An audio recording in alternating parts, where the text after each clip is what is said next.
আমগুলো ভালো করে না পাকলেও খুব মিষ্টি ছিল।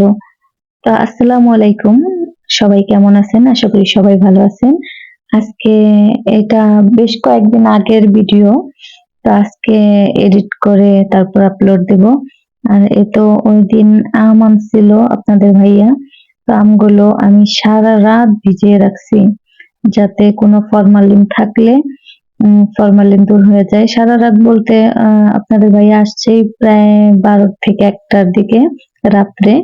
তো উনি তো এমনিতে অনেক রাত্রে আসে, যার কারণে আসতে আসতে অনেক দেরি হয়ে গেছে। তখন আমি আমগুলো ভিজায় রাখছি।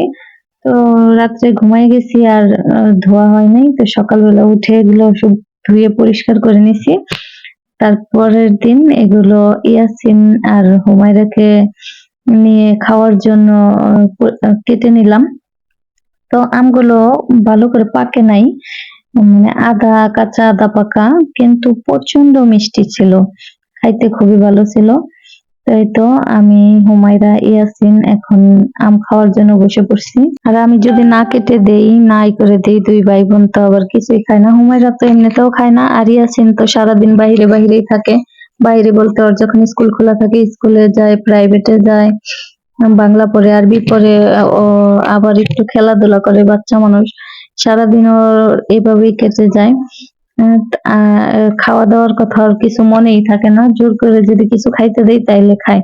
এখন এই যে আমটা আমি সুন্দর করে কেটে ধুয়ে এনে দিছি, এখন এই যে খাইতেছে। আর হচ্ছে সবাই ওদের জন্য দোয়া করবেন। দুই ভাই বোন দেখেন কি দুষ্টুমি করতেছে। আর একটু পরে দেখবেন কি ভাই বোনের কি যে ভালোবাসা।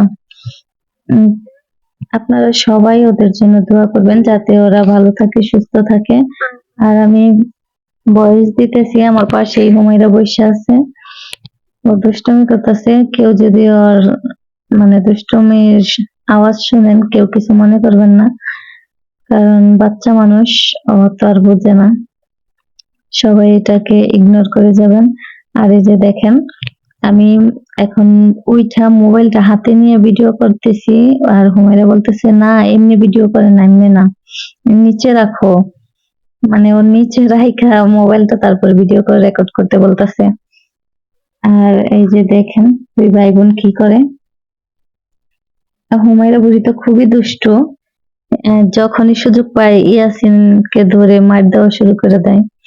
মানে একটা খোঁচা দিব, না একটা থাপ্পড় দিব, কিছু একটা করবো। এই যে দেখেন, ও ইয়াসিন একটা পাপা দিছে, এখন ও দিতেছে। দুই ভাই বোন আবার একজন আরেকজনের ছাড়া থাকতেও পারে না। আমি যদি হুমায়রাকে নিয়ে ওর নানা বাড়ি যাই, ইয়াসিন তো খুব একটা যাইতে চায় না। আহ, তো তখন আবার ইয়াসিন কান্নাকাটি করে, ওরে রাইখা যাও, ওরে নিয়ে যাও না। আবার যখন ইয়াসিন স্কুলে যায় বা কোথাও যায়, তখন আবার হুমায়রা কান্নাকাটি করে, ভাইয়া নাই, ভাইয়া নাই। তো এই যে দেখেন, রাত্রে আবার আসার সময় ওর বাবা একটা আইসক্রিম নিয়ে আসছে। তো এইটা হুমায়রা বুড়ি খাইতেছে, আর ইয়াসিন একটুখানি মুখে দিয়ে সাথে সাথে ফালাই দিছে, কারণ ও সেমাই টেমাই কিছু তো খায় না। এটা আবার ক্ষীর আইসক্রিম, এই কারণে ও আর খাইতে পারে নাই। তো হুমায়রা একাই খাইছে। ও এটা 2 দিনে শেষ করছে। মানে আজকে রাত্রে আনছে, এই যে রাত্রে খাইছে কিছুটা, আমিও খাইছি অল্প। তারপরের দিন রাত্রে শেষ হয়েছে। তো সবাই ভালো থাকবেন, আল্লাহ হাফেজ।